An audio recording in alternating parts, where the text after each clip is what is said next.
Greetings all, Ferrariman601 here. Welcome back to Assetto Corsa, and late to the party, but at least we're still having one. This is the Race Sim Studio Hyperion 2020.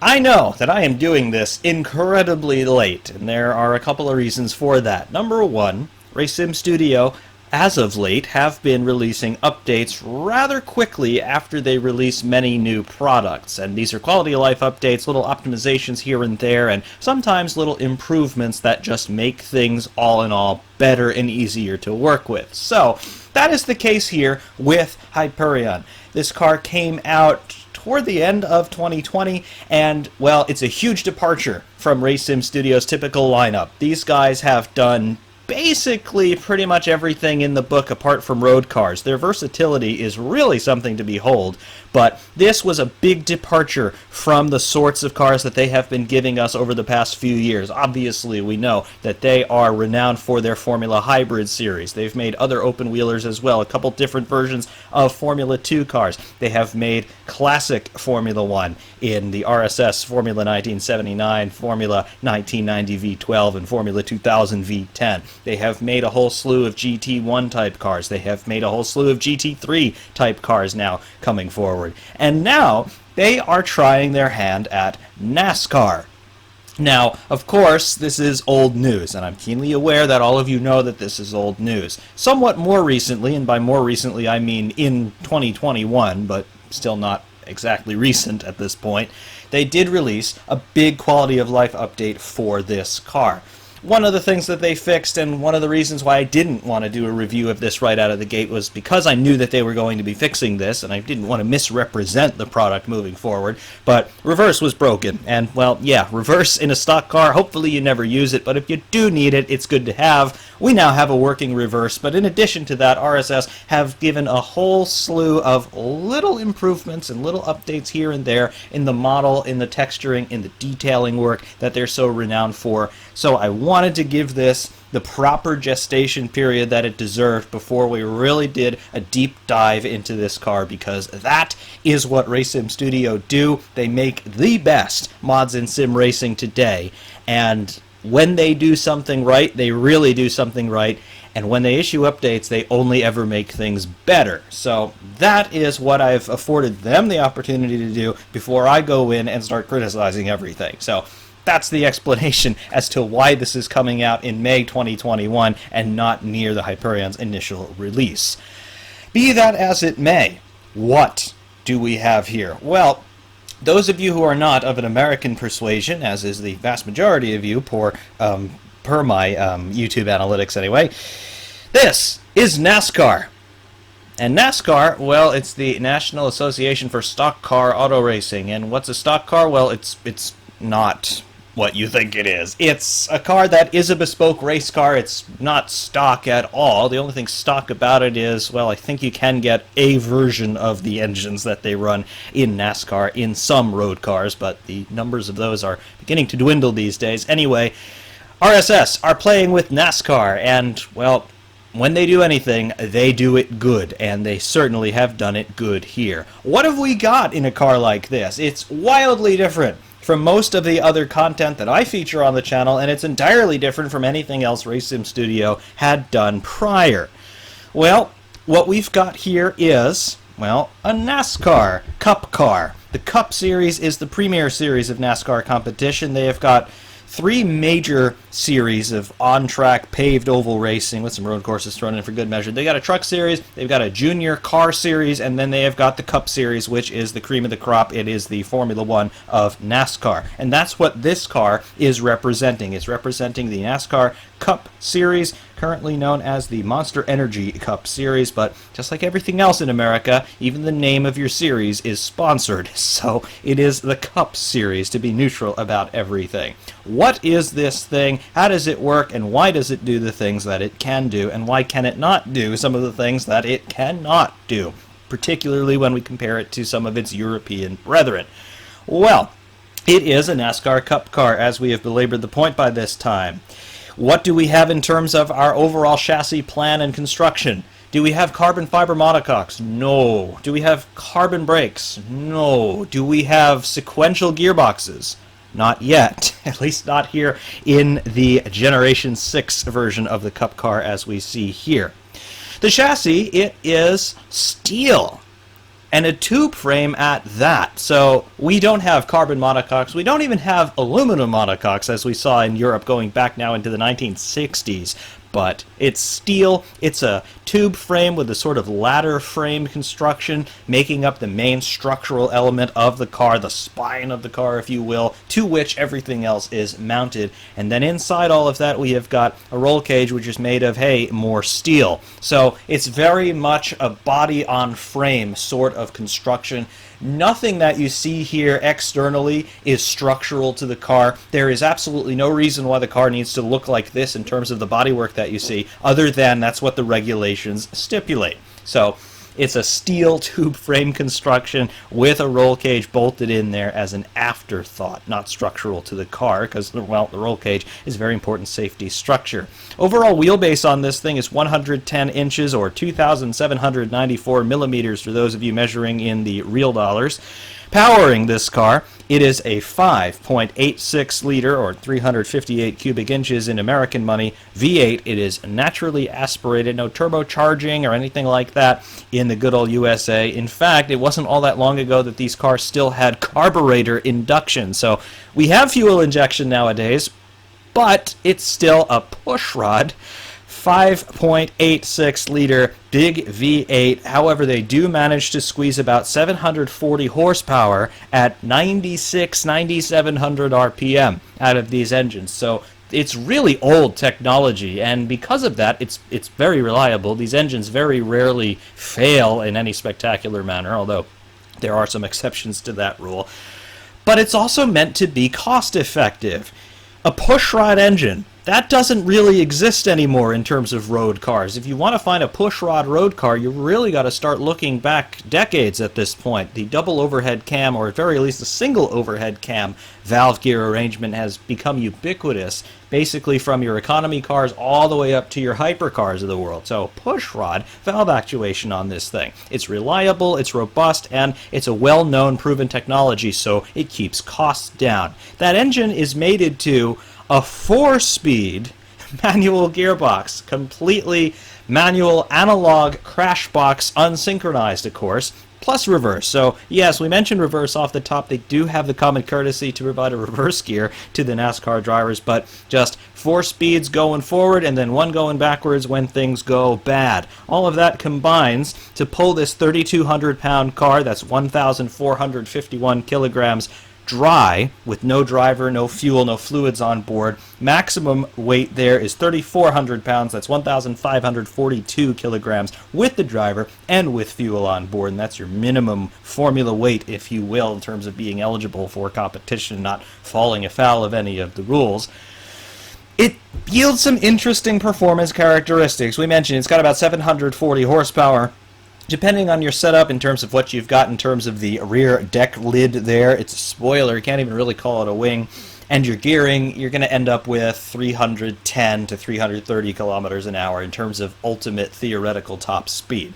We don't see those sorts of speeds in NASCAR competition, though, because, well, that 740 horsepower, it drops down to about 540, 550 horsepower for the big super speedway. So those big oval circuits that are 2.5 miles or longer, those are what are classed as super speedways, which then means that they bolt on a restrictor plate, which is literally a metal spacer that goes inside the intake plenum. It used to go below the carburetor in the old days, and it just chokes down the engine a bit so it's not sucking in as much air. And in the suck, squeeze, bang, blow cycle, that means that you make less power. The less air you've got running into your engine, the less efficiently it's going to utilize all the energy potential in the fuel, and you make less horsepower. That restricts the speed on those super speedways to about 180 to 185 miles an hour, so around 285 to 300 kilometers an hour in clear air. But The other thing that we often see in NASCAR is a lot of pack racing. These guys are drafting each other. They are slipstreaming each other to try and get a little bit more straight line speed. Just like you see in most road racing disciplines, the slipstream can be worth a lot of extra speed. NASCAR, because they're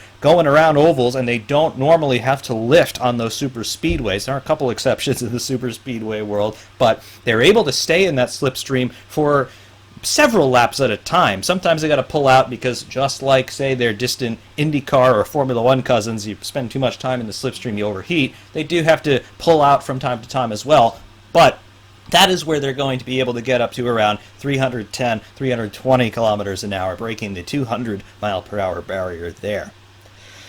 Power to weight ratio, therefore, it's about 2.04 kilograms per horsepower, so we're not really talking about a speed demon. Again, remember, we're talking about 1,500 kilograms, give or take, here at a 740 horsepower, so it doesn't get off the mark too quick, but it's quite speedy, as you will see.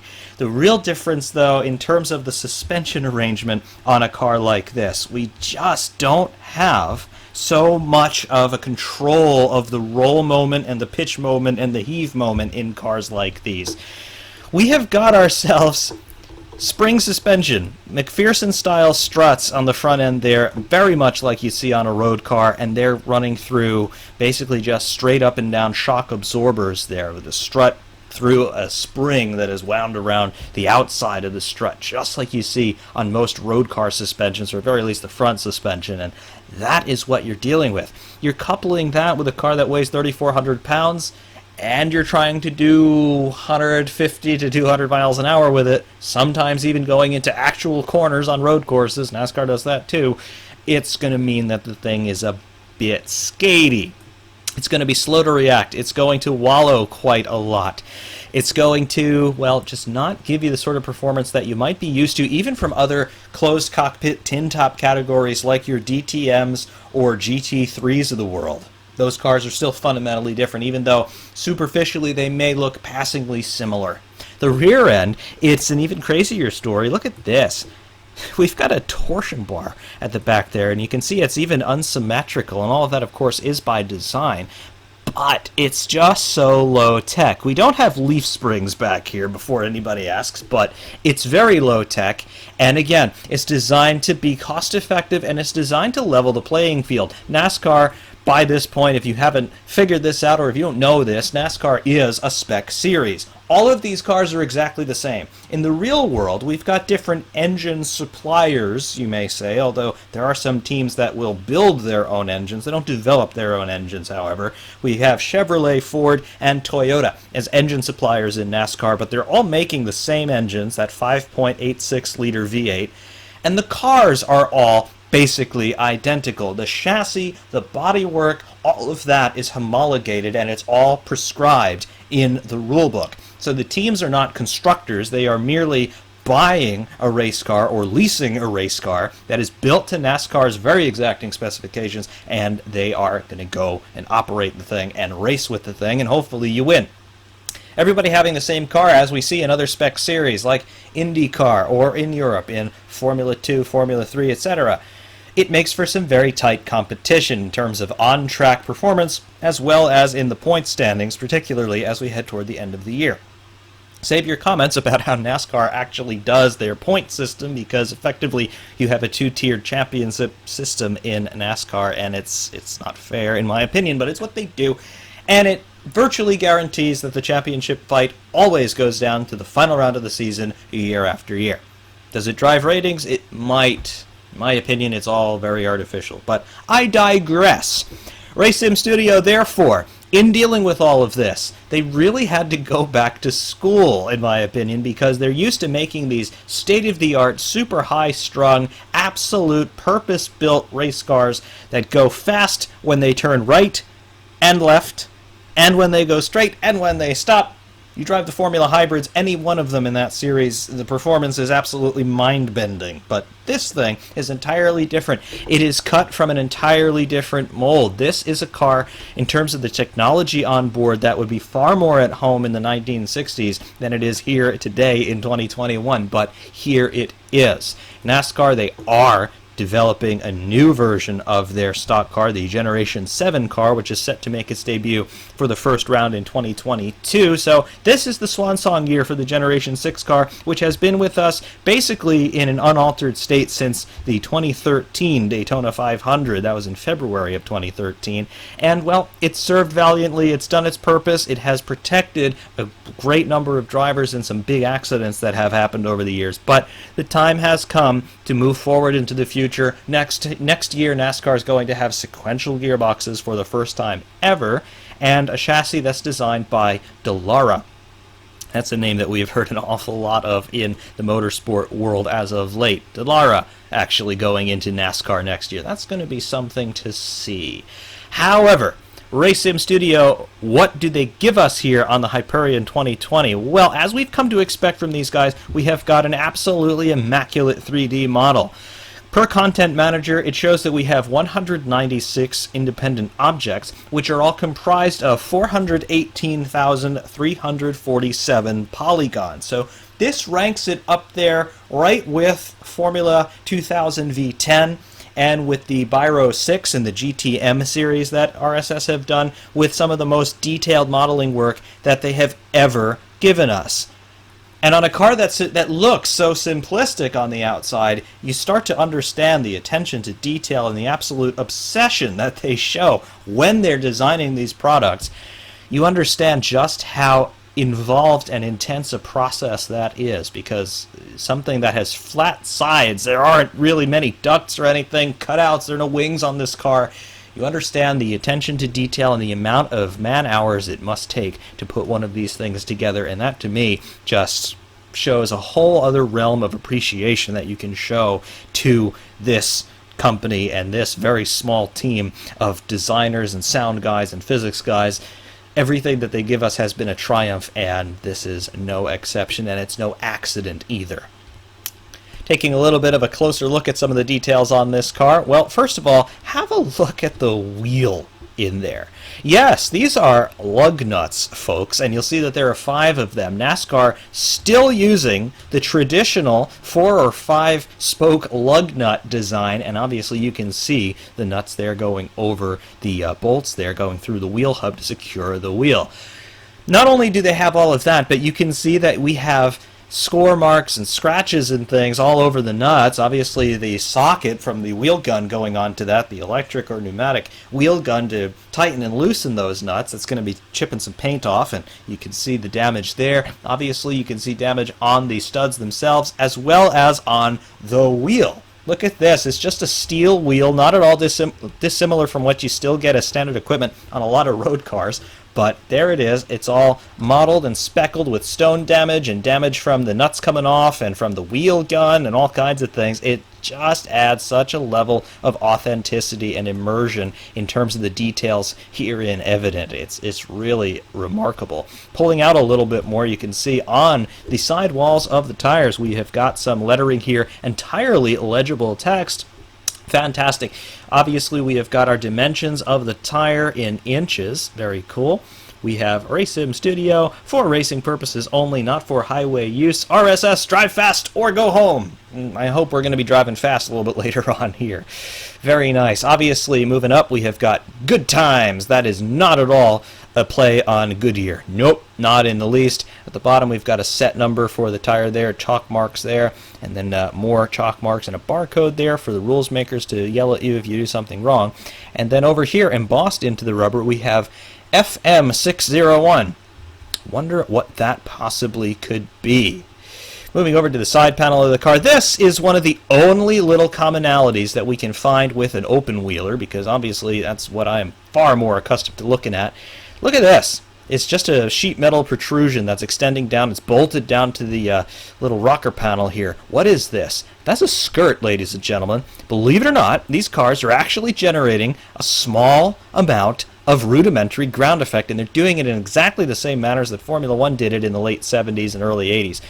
They have skirts, and these will ride up down onto the road surface at speed as the compression load comes through the car, and that will actually generate a little bit of downforce for them. I say a little bit because it really is a little bit. We don't have a diffuser on this car. We don't really have much of a splitter down here. This obviously is a splitter, and it will ride close to the track surface at speed, but it's not really sculpted in any regard. There are no dive planes or anything like that on this car, so that's it in terms of your fancy aerodynamic trickery. It's a skirt. And that's it. And at that, it's even got a little slot cut out of it because, look at that. That is a jack point, my friends. Very cool. Moving out a little bit more, though, we can see we've got a number 47. And then we have got this chap's name on it. No idea who that could be either. And this is obviously one of the skins that you can get on this car should you choose to buy it if you haven't already. There are a number of other skins obviously available for this one. Obviously, we've got this one that they so graciously made for me. But we have got, obviously, the teammate to the number 47, and then a whole slew of others as we cycle through here. Very nice paints on this car.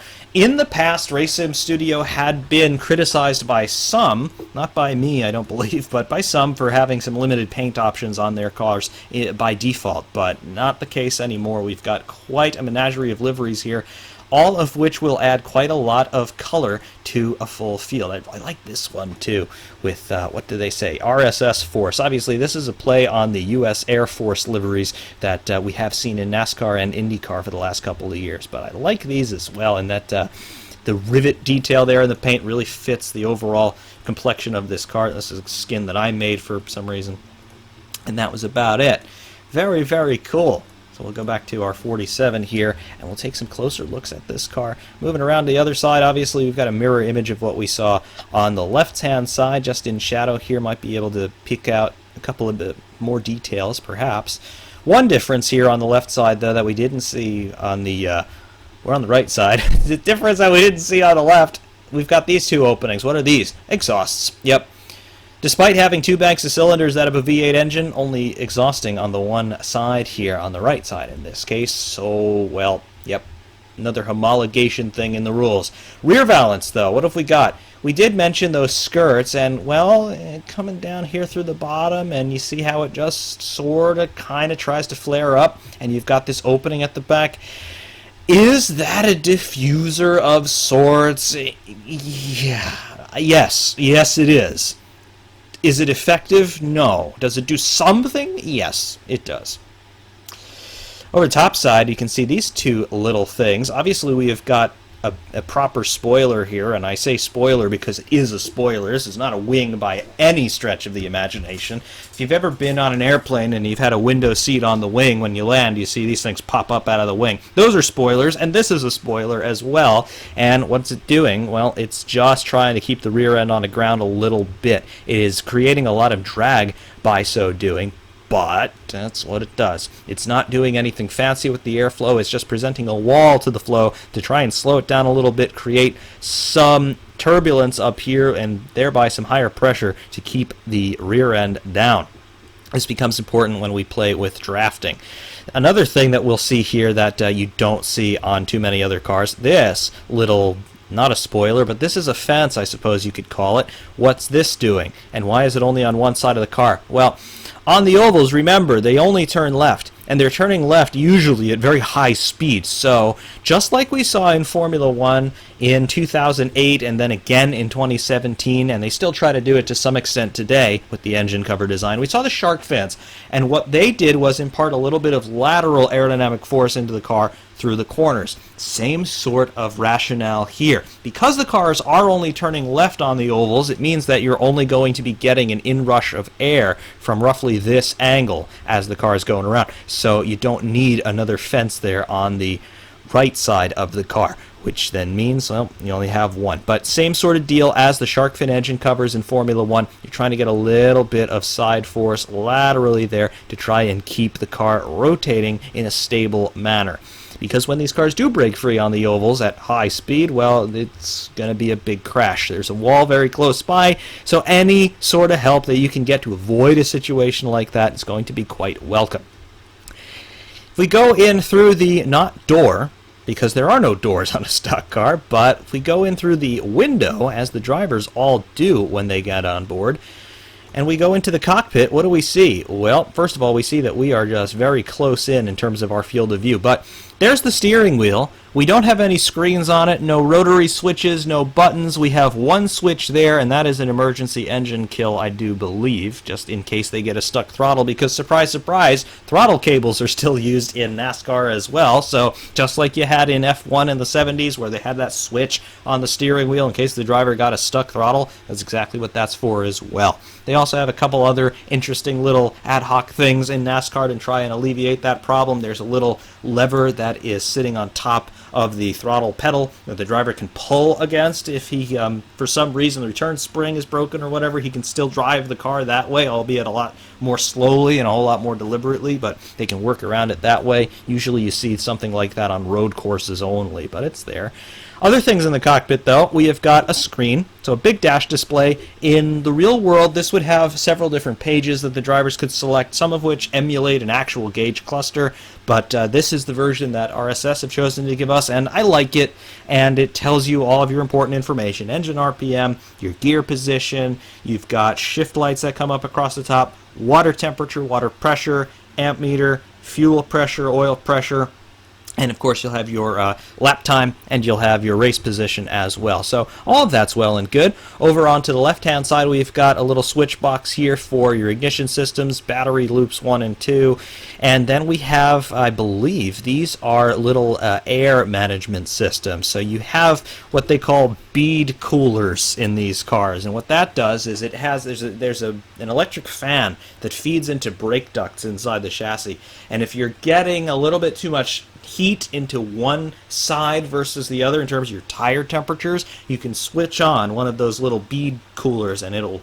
try and cool down the wheel hub, and hopefully that will help some of the excess heat in the tire radiate out, because when you're doing a lot of speed around these oval tracks you don't have any time to slow down, and because the speed is fairly constant, even when you get out of a corner the heat doesn't really dissipate. It's not like on a road course where you have a big braking zone and then it's a little while of acceleration or at very least steady speed running before you get into the next big braking zone, so the tires get a chance to cool off a little bit, the brakes get a big chance to cool off a little bit. Here, that doesn't happen.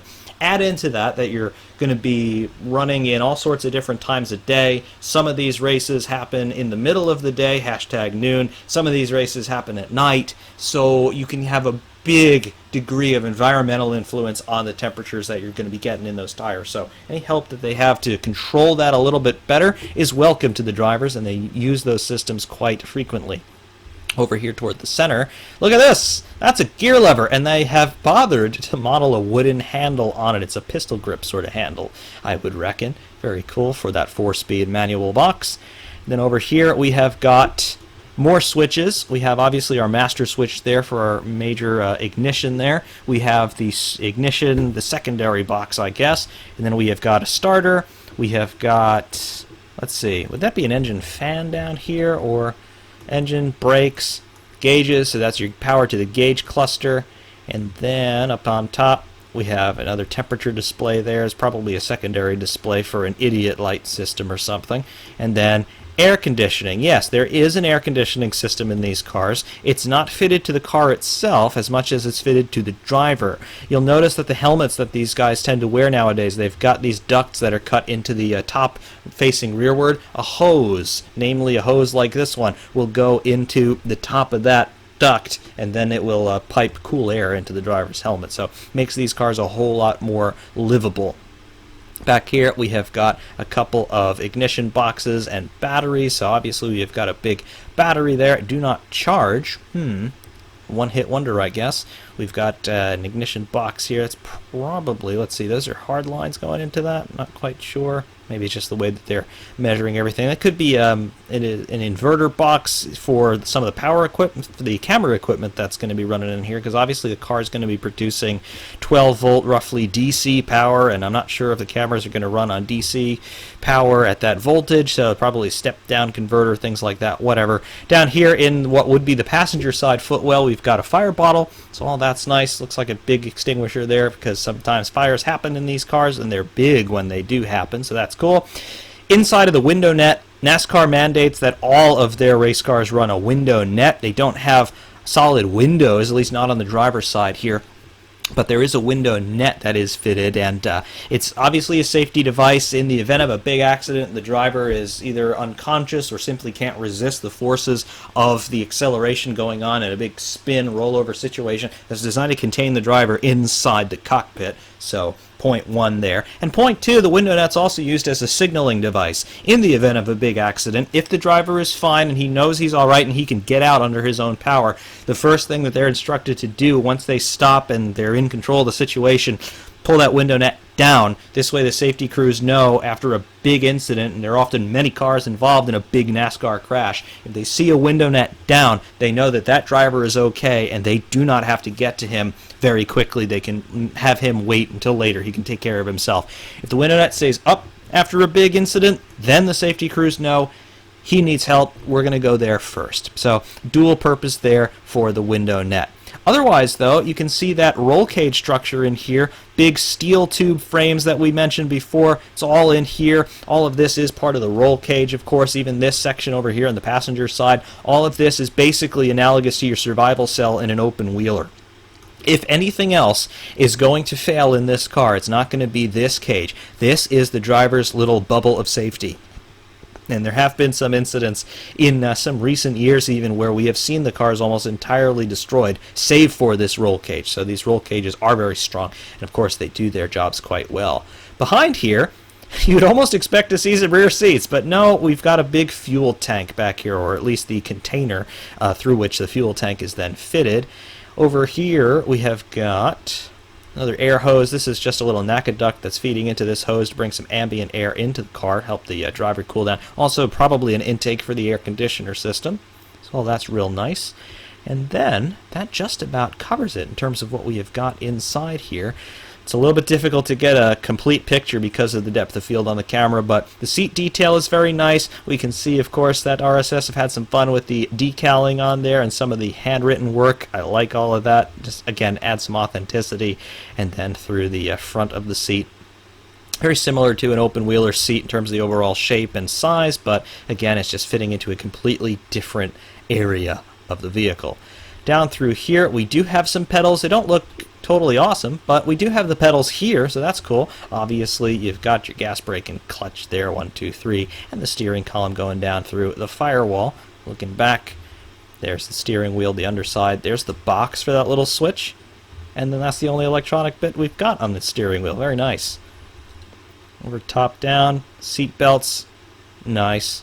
Very, very nice, and just very different overall in terms of what you see on this car versus, well, some of the other things that we take a closer look at more frequently. Over on top here, we've got, this is twofold. This is going to be a transmitter as well as a camera. So obviously this little antenna is going to be for the TV picture and audio.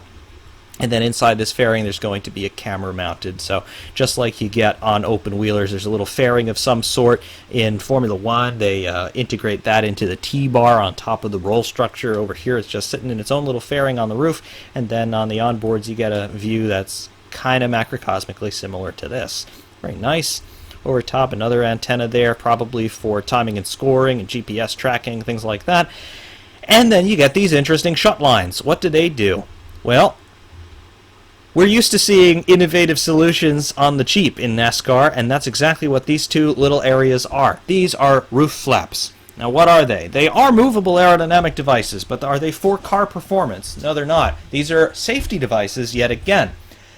There was a big problem, and it still happens from time to time in oval racing. When there's a big high-speed incident, when a car is facing backwards, doing 150 miles an hour, they tended to get airborne. Just like the spoiler on the back, and just like the spoilers on the airplane wings we mentioned earlier, these will pop up due to a low pressure zone that is then formed over the roof of the car as it's traveling backward at speed. They pop up and then they spoil the airflow over the roof, because if we pull out to the side a little bit here, you can see that the roof is not straight, it is curved. What's the top of an airplane wing look like? It's curved, kind of like this, right? So if you get air flowing over this thing from the right angle, it's going to generate lift. And when you get lift over the top of the car, it's going to be sucked up into the air, and that's what we don't want. So just like on the airplane wing after landing, when the spoilers pop up, these will pop up, and they will spoil that lift and keep the car on the ground, and they work very nicely. There are also similar flaps here in the front end of the car that will do a similar thing. Very, very cool. Sometimes they do pop open when the car's going forward as well. That's mostly due to vibrations or if they've been damaged in any way, but it looks very cool. And again, that attention to detail that we love RSS for, it's still here. Why am I morphing into the mesh? Well, look at this. There's no real way for us to see this more easily, but they modeled the engine quite obviously. It's not awesome in terms of the detailing available, but it's here. That's really, really cool. Let's see. We've got a distributor here. It's electronic ignition, of course, but you've got a distributor. We have got, let's see, a couple idler pulleys. We've got an alternator, a water pump. Obviously, this is a pushrod engine, so this big center hub, that is going to be running the camshaft. So all that's well and cool. Alternator would be here, water pump would be there, power steering. Cool. I like all of that. And here's your steering column, and there's the steering box. Nice. Rack and pinion system inside there, and there's your steering knuckle to the sway bar. It's cool. So many things are readily recognizable in here, and that's because these cars are so low tech. I mean, there's your strut here on the right front. We've all worked on struts like this in the real world, so immediately you can identify with these parts. Your upper and lower control arms there. There's your wheel hub and the brake caliper inside. I mean, you know, it's all here, and it's all very much what you see is what you get. It's low tech, but it's effective. It's simple and it's effective, and that is all NASCAR tried to do. They're not trying to be fancy. They're just trying to make something that works, and that's certainly the case here. Very, very nice to see all of this, and again, it's a big change of pace from RaceSim Studio to make something like this, but so far, so good. It's another immaculate 3D model, and it's a very fun driving experience as well. Because this car runs in two fundamentally different situations on ovals and in road courses, we've got to take this to an oval and to a road course. We're going to knock the road course out of the way first because, well, it's where I'm very much at home, and we're going to go to Watkins Glen by Lilski. One of the best tracks you can get for Assetto Corsa as well, in addition to one of the best cars you can get for Assetto Corsa. So we will see you at Watkins Glen next.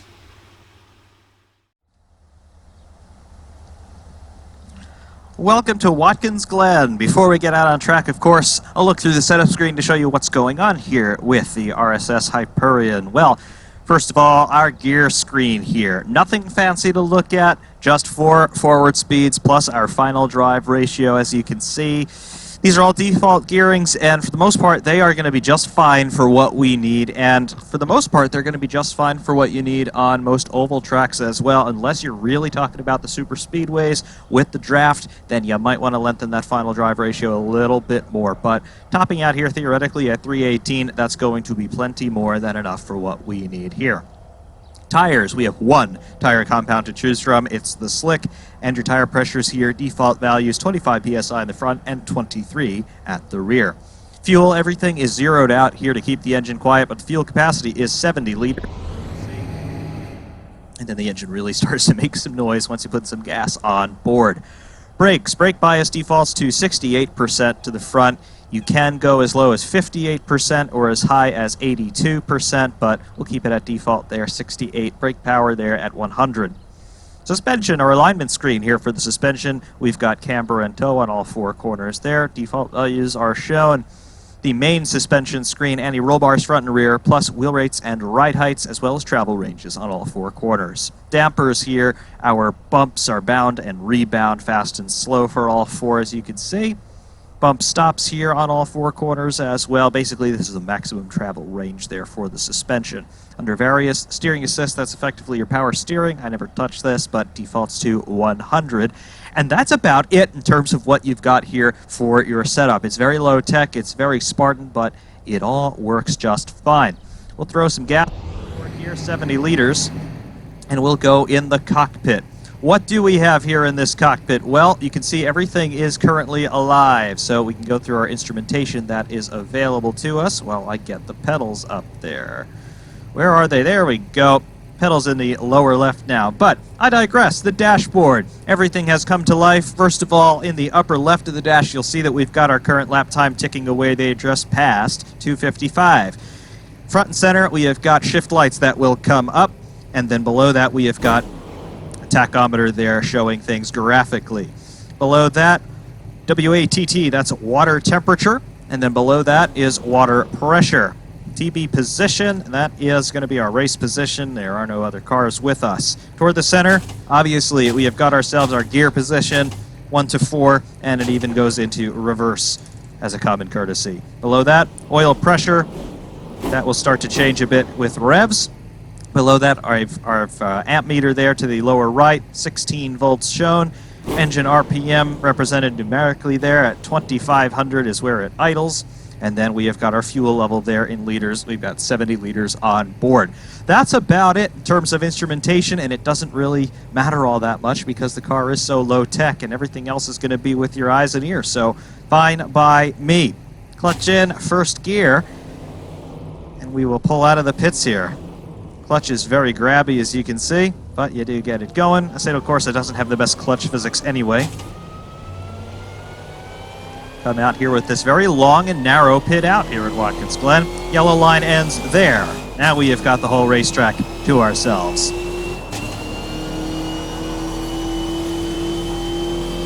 If you've not yet seen this version of Watkins Glen, it is by the great Lilski. It's available on Race Department. I'll have a link to this available in the description as well.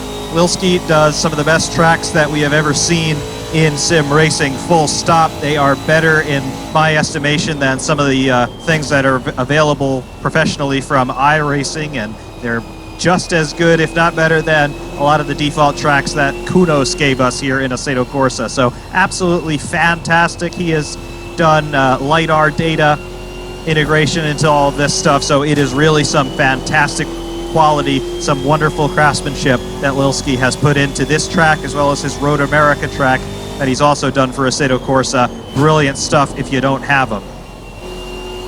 Meanwhile, we're just bringing everything up to temperature here. Don't have to worry so much about brake temperature in this car because it's just steel brakes, but the tires will want some warming up.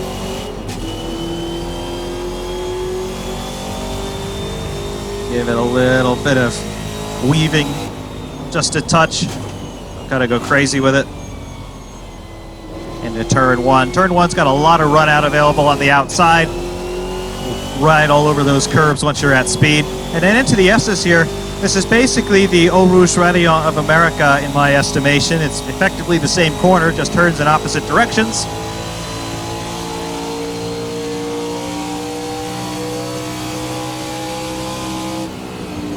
Coming down into the chicane here. This is not the full layout of Watkins Glen, I must say.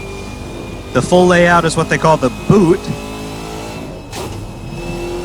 However, NASCAR does not run the full layout at Watkins Glen, and I don't believe they ever have. So rather than plunging downhill into the valley right there, we continue to turn right, and then we run down what is for us the back straight, or some infield straight, whatever you want to call it. I do much prefer the full layout here at Watkins Glen, but for the sake of authenticity, we not be running it.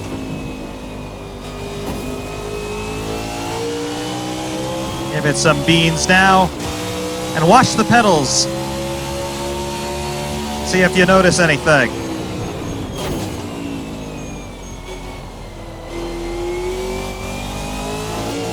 Two things that you'll be able to notice if you haven't already. The clutch is now entirely optional. Once you are at speed and you're going to be changing gear in the proper ranges, there is effectively no need to use the clutch, provided that you're going to lift on the upshifts and blip on the downshifts. You can't even see that left foot braking is a thing that can be done because you don't have to use the clutch, which then allows you to do all sorts of things with blending your inputs. Trail braking becomes a lot easier and all things of that nature. Get the revs right, then there is no need for the clutch up or down.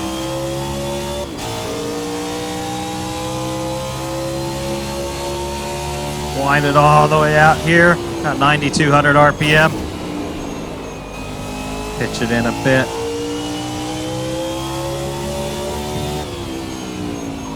Got to be a little bit careful with it because we are full of gas. We got 66 liters on board.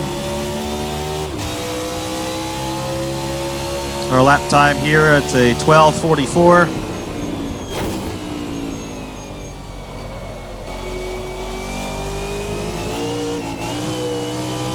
How wide you can go over those curbs. Obviously full of fuel, the car's going to step out a bit, but that is the line. The white lines don't mean all that much, at least not in turn one here.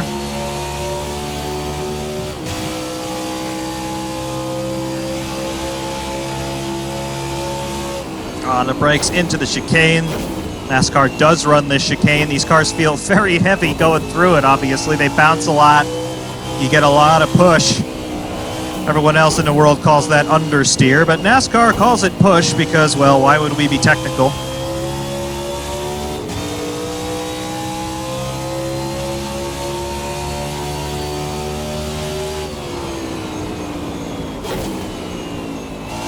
Pitch it in, get on the throttle early, wind it all the way out to red line, about 9,300 revs. Understeer, and then a little bit of neutral oversteer on the power again into third. That's an 11.22. Pitch it in, throttle. Hesitate a little bit on throttle and then just let it go and send it. On lighter tanks, that is very nearly flat through the S's, but not quite here, running a little heavier. And already up into fourth gear and winding it out hard. The car pulls pretty hard all the way through the rev range and all the way up through the box. You would think a 4-speed box would feel sluggish, but it really doesn't. Again, we've got about 740 horsepower on board, which, okay, that's less than the open wheelers that we often have fun with, but it's really enough still. And even though this car weighs 3,400 pounds or so, it's still plenty of get up and go.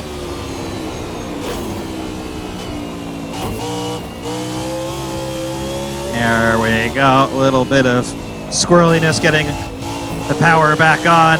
Same through there, a little bit of opposite lock required.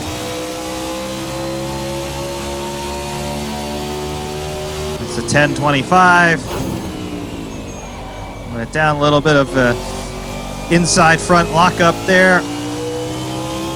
Use all of the run out. Basically don't bring it back onto the circuit until the grass comes up. Breathe off and roll back in over the crest of the hill. Punch up fourth. Use all of the road there on the outside before it cucks back in. Brakes.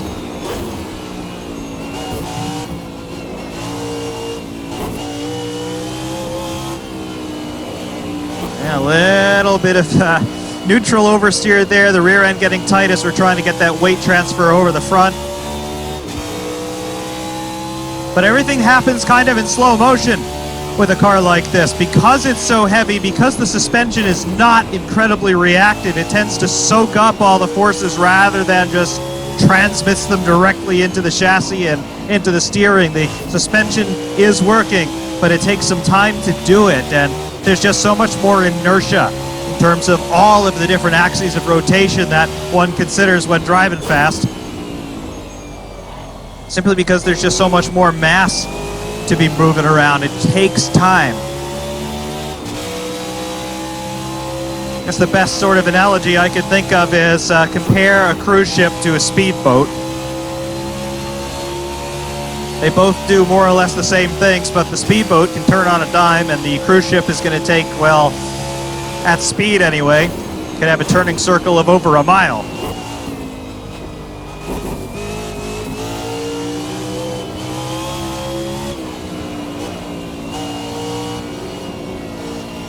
There we go, front end complaining a little bit. Use all the exit curb, there's run out there, no problem. And on the brakes, pop the downshift, roll back into the gas, gotta come out ever so slightly if the rear end protests, but for the most part it's pretty docile. Going all the way out to the wall on the exit. 1083 or 1063, can't quite read the difference there. Turn one, clip the curbs, get on the power. full power. Run the curbs until you can't run them no more. Then into the S. Gotta back out a little bit. Yep, there's the wall. Didn't feel like it was going to be that hard of a hit, but kind of was, I suppose. Pitch it into the chicane. Yeah, use the curbs.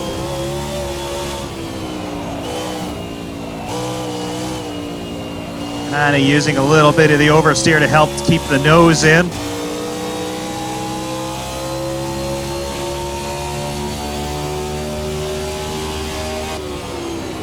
Brakes, second gear, roll into the throttle, deal with the understeer, let it launch on the exit. A little bit of a lock up there again on the right front.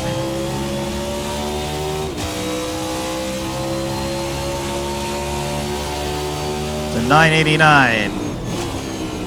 Speeds are coming up. Cool. Unwind the steering early, let it drift a little bit out wide. Use the curbs to gather it up the rest of the way. Obviously, as you can see, there's a lot of understeer in this car, and that normally would be something I would say, let's address that with setup. But there's only so much you could do when a car is this heavy, and comparatively speaking, especially to its size and its weight, has this little rubber on the ground. Yes, we have got ourselves slick tires, which do have a lot of purchase, but the thing is heavy.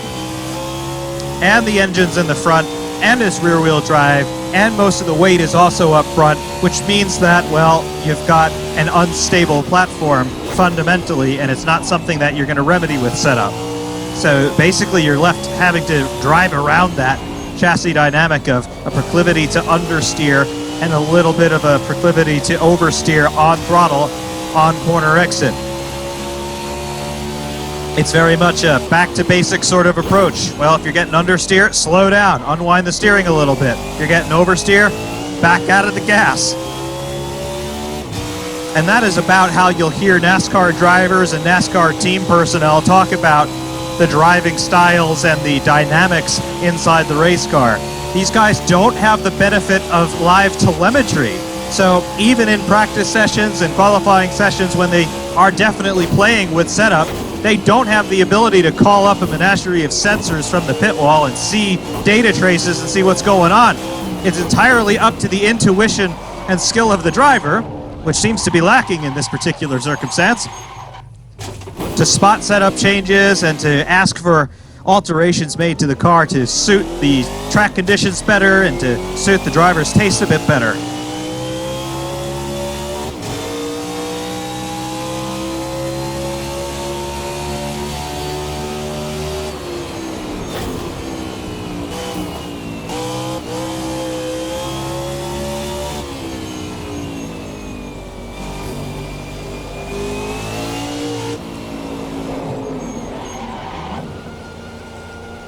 And back into the pits here and see if we can change our tires and repair little bits of damage that we've got going on. Damage is actually not really affecting the car at all. Maybe the chance to see what a pit stop looks like.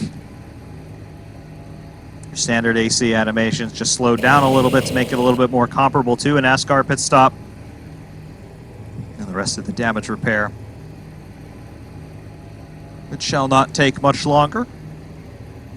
There we go.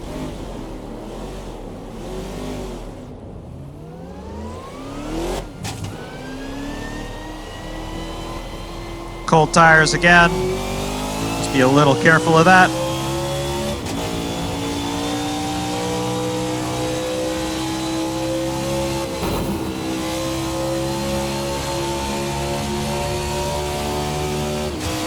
And there we are, back up to speed, no problem. We'll have to watch it on the brakes coming into the chicane. But other than that, it's already set to go. There's not very much of a warm-up period in this car versus a lot of the open-wheelers that we've gotten from not only Race Sim Studio, but the open-wheelers available in Assetto Corsa in general, simply because this thing is so heavy.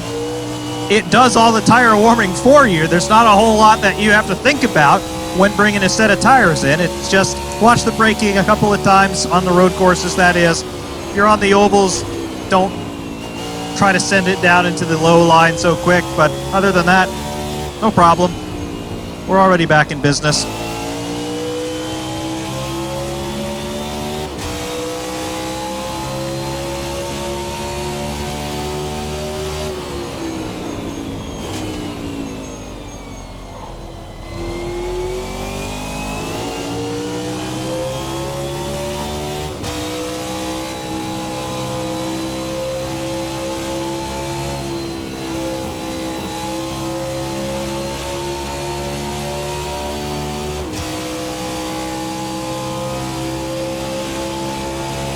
.8300 revs, 8450 before we got to jump on the old binders.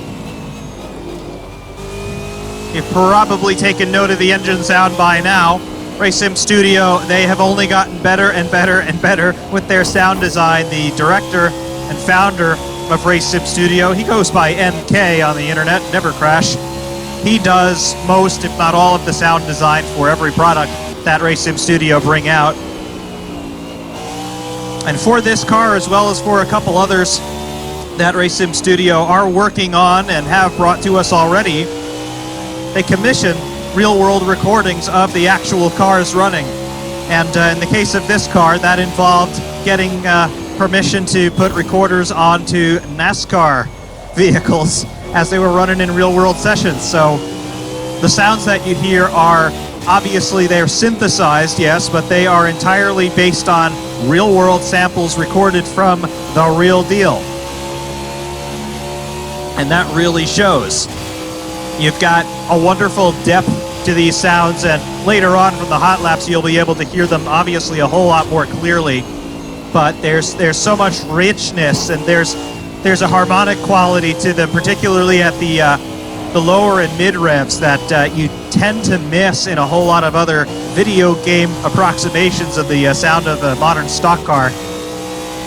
RSS captured that perfectly here. It's fantastic. If you've ever heard one of these cars in life, you know that the sound, despite not being something that a lot of people of a, shall we say, a little bit more European persuasion of motorsport would prefer, they are very rich, and of course they're extremely loud as well, but the recordings that were done in the making of the sounds for this mod were tremendously high quality, quite obviously, and they have captured a whole range of sonority that these engines do produce in reality. But in a lot of cases, whether it's on TV or even in the real world, they're just so loud at close range that you do tend to miss out on some of those intricacies in the sound. And it's all here.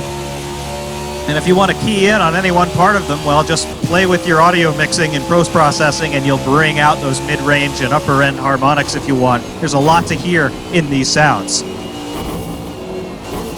In addition to the engine, obviously, you have got some great backfire sounds on the overrun, punctuated by flames coming out of the exhaust here on the right side of the car.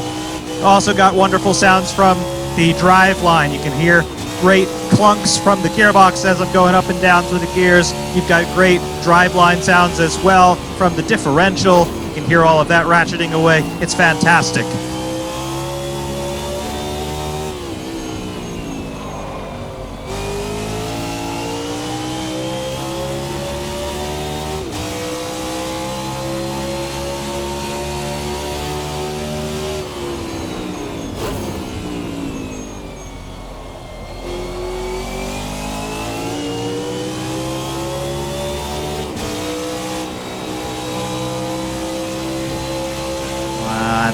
Fuel's burning off. Can we take it flat? Yes, we can now. Fantastic.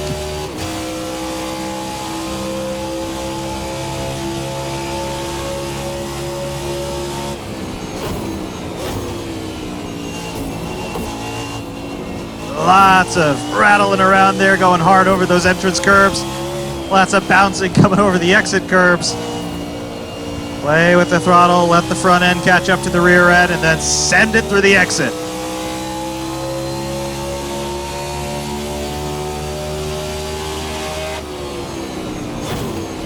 Hard on the brakes, pitch it in, get on the throttle, correct it with some opposite lock. Braking as we're heading to the outside of the track for the apex of the final corner. A little bit oversteer and opposite lock required there to settle it down on the power. And then before you know it, the lap is over.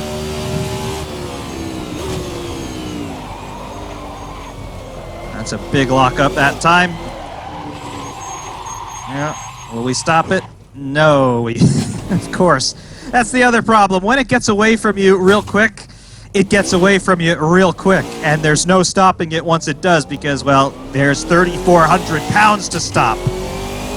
And when the tires are locked up, Isaac Newton's in the driver's seat.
There you go, that's what happens if you don't get the revs right without using the clutch. No big deal.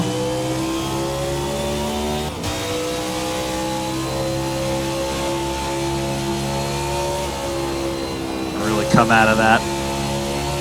That spin and tap of the barriers took the new out of the tires.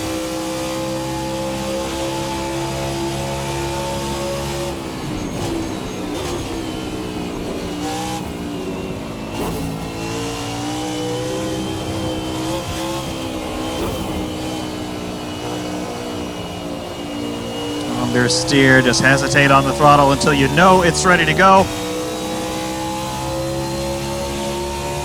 And then just enjoy the run up through the revs.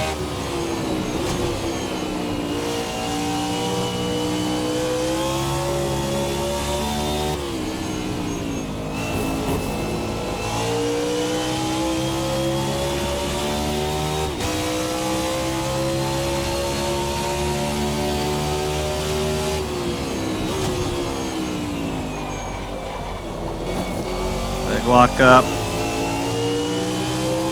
Good, happy with the stability that time. Can we take the second S splat? No. No, no, no. Too bad.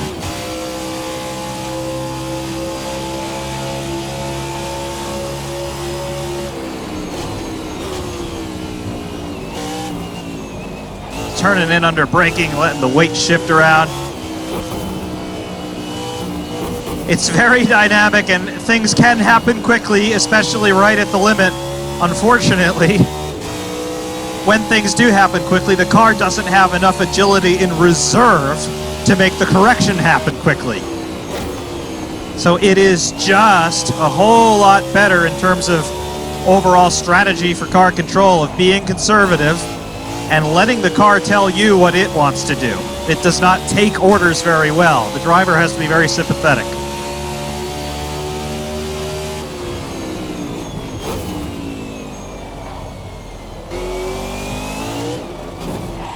Yep. See what I mean? It can break away quickly, but the corrective action is almost always too late.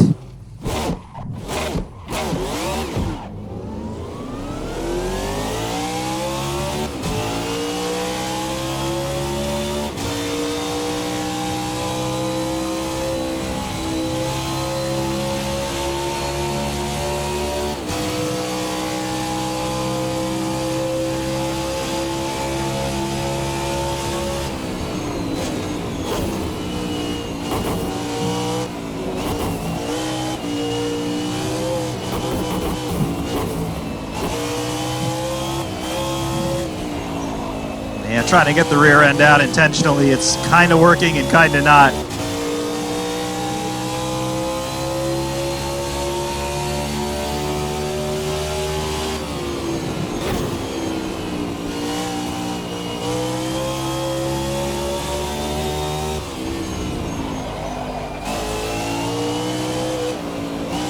Yep, just plows. This is going to hurt a lot. Ouch. Yeah.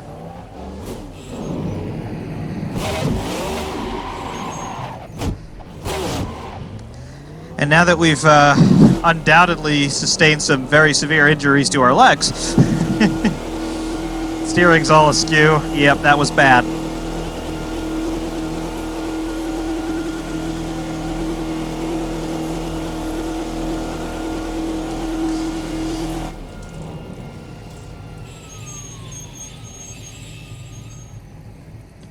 Let the pit crew go to town on this one. Obviously not much of a visual damage model here, but as you can see from our car condition indicator, we've got ourselves quite the degree of severely mangledness. That's going to take a little while to remedy, I do fear. But that's really what these things are designed to do. There's a reason why they're way overbuilt for really what a race car nowadays needs to be. They're designed to take a pounding, and one of the big tactics in NASCAR is, well, in the super speedways anyway, you do what's called bump drafting, and it's exactly what it sounds like. You're drafting somebody, you're in a slipstream, and you're bumping them. You're basically attaching your front end to their rear end, and what it has the effect of doing is it maximizes the slipstream to your car while simultaneously giving the guy in front of you a little bit of a push. So the cars are designed to run into each other in that regard, but also there's always a lot of door-to-door contact in NASCAR oval racing, and even on the road courses too. You see it sometimes. They call it the chrome horn, and well, it's effective. But that's what they're designed to do. They're designed to get beaten up, and you would be shocked at the state of some of the cars at the end of a NASCAR event, where they're still running, and they're still running competitively, even with huge sections of bodywork missing. So they're built to take a lot of punishment, and I suppose it's only authentic that you give this thing a lot of punishment when you're trying to get to terms with it. But yeah, so far on the road course, it's demanding. But it's demanding in an interesting way because it's so much slower than a lot of the other types of cars that are available here. But it's not so quick to react to your inputs, but it's extremely quick to react to what it doesn't like. So it's a learning curve, as with anything else. You've got to learn about what the car does, what it doesn't do, what it likes, what it doesn't like, and basically, how do you control this thing? How do you wrestle with this thing when it's getting a little ornery? So, as we have seen, this thing is a lot of fun around a road course. Watkins Glen, NASCAR goes there, and it's a great display of what stock cars can do. However, on the flip side, it is just a big, heavy thing. We got 3,400 pounds of mass that's trying to be swung around left and right and fast and slow with hard acceleration and hard braking zones on short order, and it's just not entirely at home, as you saw. Yes, it can do it, but there's a lot of weight here, and it does not have a rock-hard suspension, which means that you've got to give the car time to set up and settle onto whatever the four corners it wants to settle onto before you start really doing things with your inputs, because it just won't react very quickly to them. Conversely, it will react very quickly to adverse input, whether that's a mistake from the driver or just hitting a bump wrong or something like that. So, yes, the car can do it, but it's not totally designed to do it. What it is designed to do, though, is to go around ovals, and courtesy of VRC modding team, we'll be going to Southstar Speedway. It's their clone of the real-world Texas Motor Speedway. It's another venue that NASCAR does visit, and IndyCar has visited Texas in the past. In fact, most recently, they did just visit Texas in a doubleheader weekend, but we're also going to be in a race situation because pack racing is what happens on ovals. So, 20 laps around Southstar with a full field coming at you.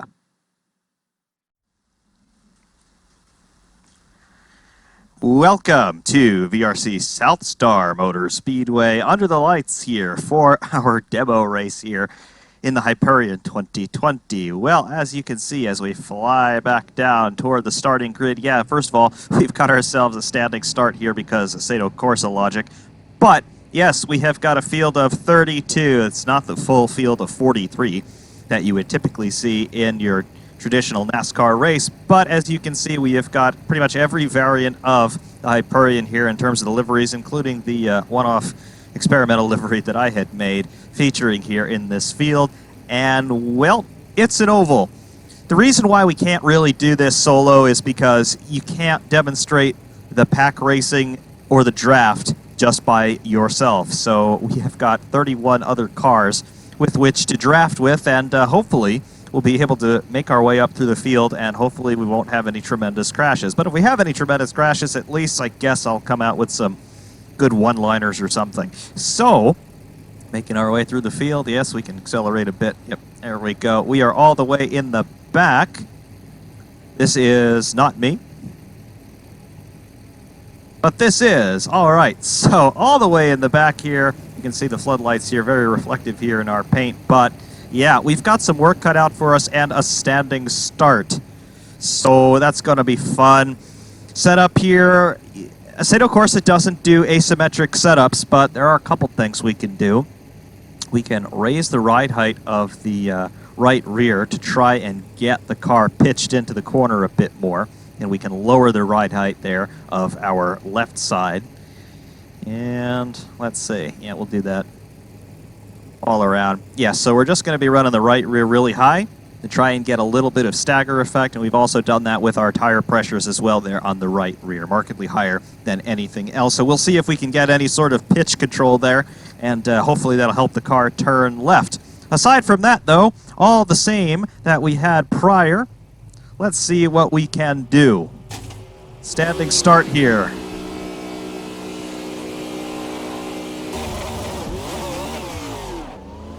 Okay, well, looks like we got the jump on most everybody. And we got some contact already there. I believe that was more so with the wall than with another car.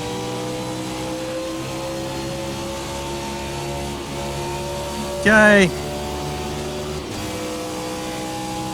All right, so I found the low side pretty quickly, and so far so good.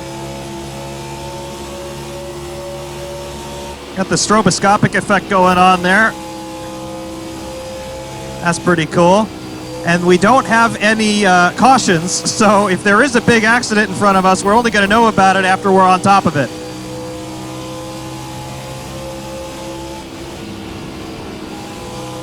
No idea what position we're in. So far we're just driving around everybody. It's not really what I want to be doing. Hopefully we'll be getting into some faster guys as we move up.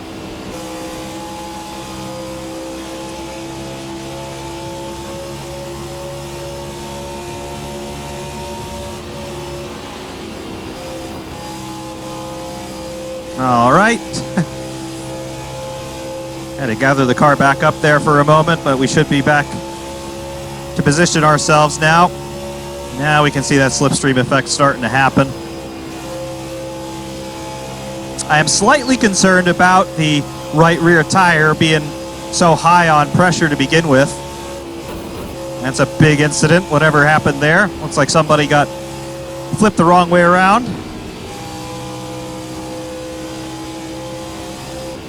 But I'm slightly worried that we could have that right rear tire burst at some point.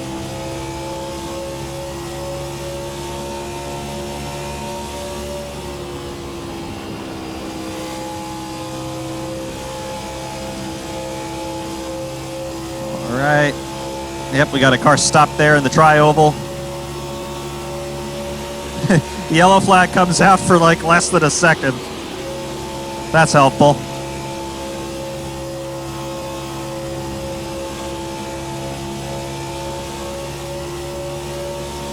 Right. He's looking at an overtake, and I'm trying to position myself for an overtake, maybe. He swung up high. He's swinging down low again. Where a spotter would be helpful, I suppose, but I got decent visibility, and of course we got the proximity arrows to help us.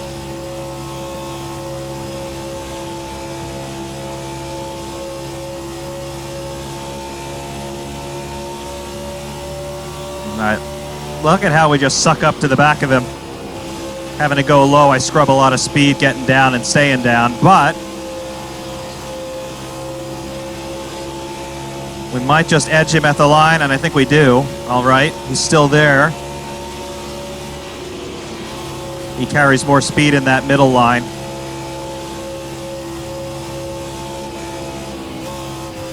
All right, little bit of oversteer there. That's no problem at, I don't know, 180 miles an hour or so. You'll have some chatter from the front end. Look at this guy, he's all over the place. Nikita Mazepin is now in NASCAR. How about that? I would say he might fit in better, but I don't even think the NASCAR crew would accept that moron.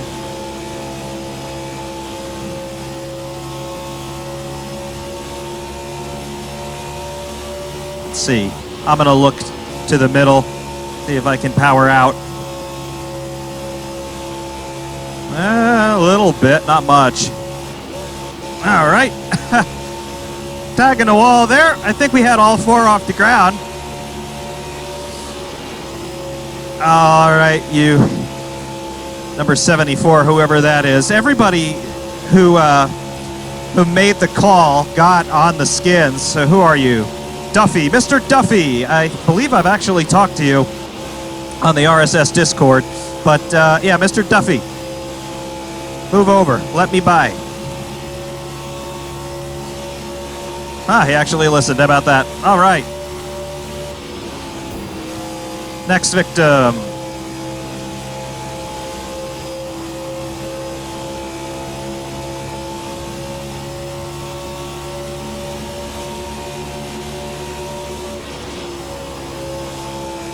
All right, well, that was a lot easier.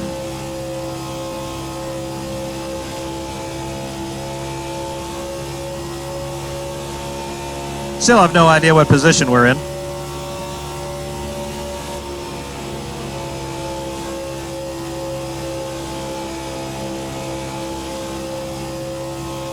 And now we've got this big gulf. That's not helpful. However, as you can see, the car is very stable now that the tires are up to temperature, and basically you can just run the same groove the whole time. Assetto Corsa is not really made for oval racing, so I can forgive that. You try that on iRacing, run the same groove the entire time, you're going to have a bad day. All right, everybody is checking up here. Why? I don't know. This guy probably got into the wall and he's resumed. So if we weren't leading before, now we are, I would think. We still got this guy stopped in the midfield, or the infield, or the tri-oval, or whatever the hell they call it. Oh, yep, a whole bunch of retirements as we tag the wall again. Got another yellow flag. For what? We still have an obstruction here. Oh, yep, okay. That's going to be something to contend with then.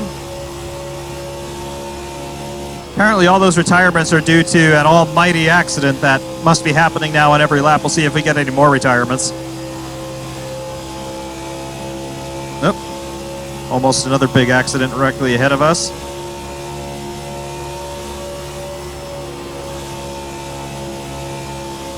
Got to check the lap counter next time we cross the line. Looks like the obstruction is cleared though.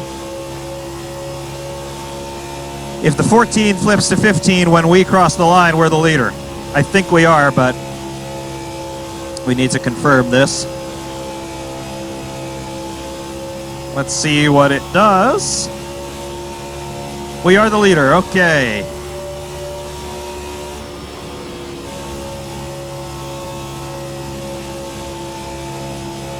And this is why Assetto Corsa is not an oval sim, because there's no way that I should be leading this race right now. But it's fun nonetheless. And that right rear tire is getting mighty hot.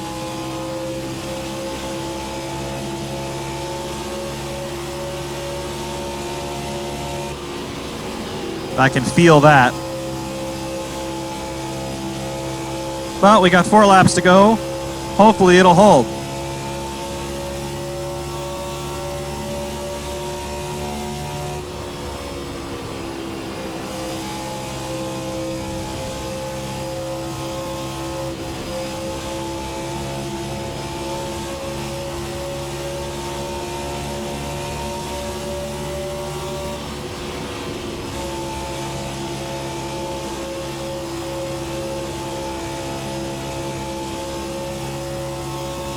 Right.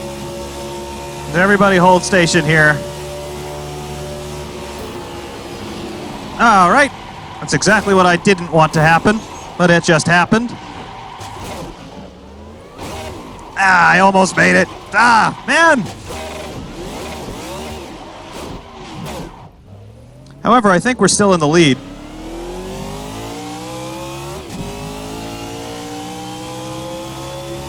No, we're not. We're not in the lead anymore, folks.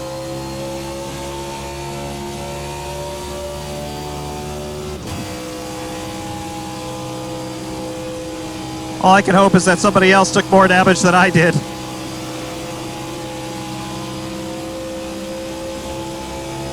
Ah, the rear end is just knackered. Car really doesn't want to turn anymore now.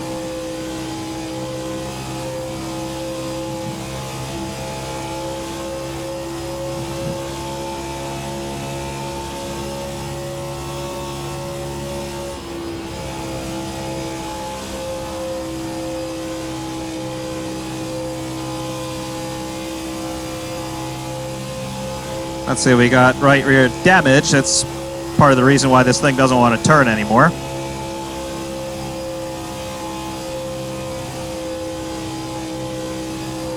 Leader is in that mess up ahead. Hopefully they all die on this lap. Oh, wait, I think they might be. Hold on. Come on, I thought I saw somebody losing it down here. Probably just a lot going crazy. Come on, die, all of you.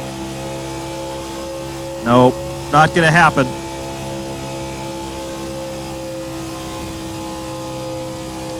No, we don't win. I don't know how far back we fell in our incident, but 6th, all right. And that's what happens when you have no idea where you are. Now we got to wait for the rest of the field to cycle through, which may take anywhere on the order of 5 seconds to 12 years.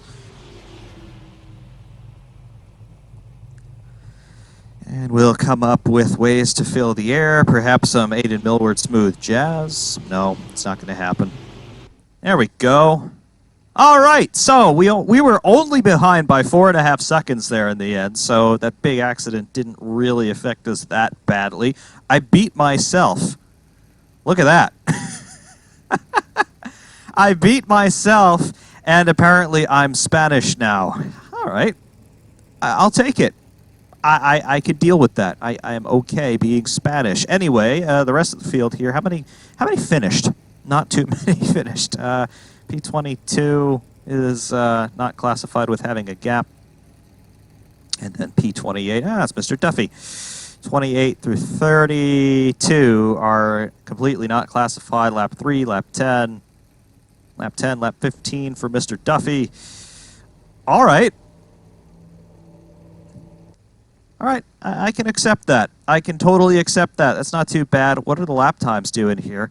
Yeah, pretty much all in the low to mid 29s. Anybody with a 30? No, 28. Okay.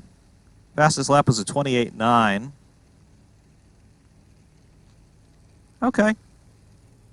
And then all the cars not classified. All right, but you know, you can see what this thing does, and it's fun.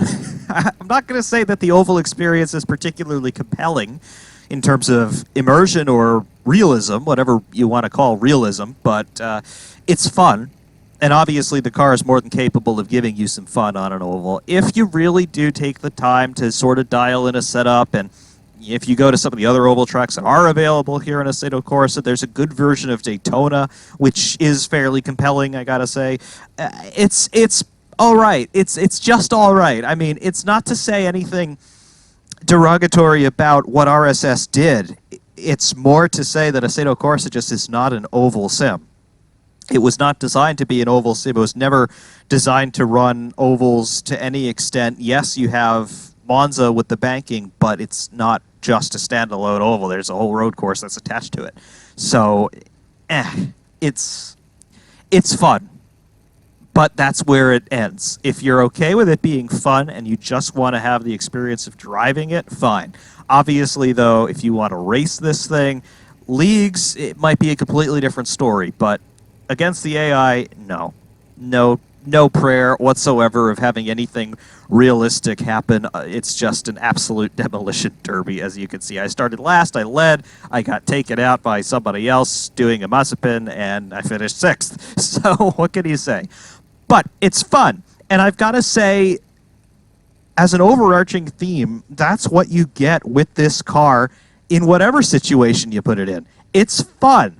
It's a complete shot in the dark on the part of Racing Studio. It's totally different from anything they had done prior. And they absolutely hit it on the head. The 3D model is one of the most detailed they ever did. The sounds are always glorious from these guys, and these are no exception. The amount of detailing you get in terms of the texturing is fantastic. The driving experience in terms of the physics, it responds like you would expect a big, heavy stock car to respond. It's very believable, and that part of the experience is quite compelling. The rest of it, though, in terms of what the AI do on an oval, and again, full disclosure, this track is not designed or recommended even by RaceSim Studio. It's just what I have on hand. That's where it falls short. But that's an Assetto Corsa problem, macrocosmically. It's not a RaceSim Studio problem, and I don't think it's fair to allow that to color the overall impression of the car, which is very, very good, if you haven't gathered that over the last hour and a bit. So, in closing, I've got to say, yeah, it's another great product from RaceSim Studio. Should you get it? Yeah, I think you should. Even if you're somebody like me who really views NASCAR with a fair amount of disdain, it's just something interesting, and it's something different, and I feel that it's important to be well-rounded in sim racing. You've got to have seat time in basically everything, and this is filling a big gap that had existed in what was available in Assetto Corsa. We did not have any truly convincing NASCAR-type mod prior to this, and now we do, and it's a gap that's been filled, and it's now allowing us to expand our experience envelope a little bit into something that's very much offbeat. And I've got to say that whenever an opportunity like that arises, you'd be silly not to take it. At the end of the day, you're just going to learn more, and it's just going to make you a better driver, first of all. But beyond that, it's going to allow you to gain more appreciation for the other disciplines and the other variations of this weird amorphous sim racing thing that we all do. So it's a definite win in my book. RaceSim Studio, you don't go wrong with these guys at all. And it's not just because they've been gracious enough to put my name on this car and on a few others that they've made at this point. It's not because I happen to like these guys. It's because they do great work, and you'd be hard-pressed to find any other group that has consistently, every single time, achieved what they have achieved in the standard of workmanship that they put out with every product that they make available to us. So, absolutely, RSS Hyperion 2020, definite win, and it's a definite must-have to me. I do now beg all of you, please, to stay tuned for the hot laps. We'll get hot laps from Watkins Glen as well as solo laps here from Southstar, a bit more calm than what you just saw. And of course, you'll be able to hear those sounds in all of their high-definition, high-bitrate glory without me barking all over them. So enjoy the hot laps, everyone. And until next time, Ferrari Man 601 saying thank you very much for watching. And of course, we will see you soon.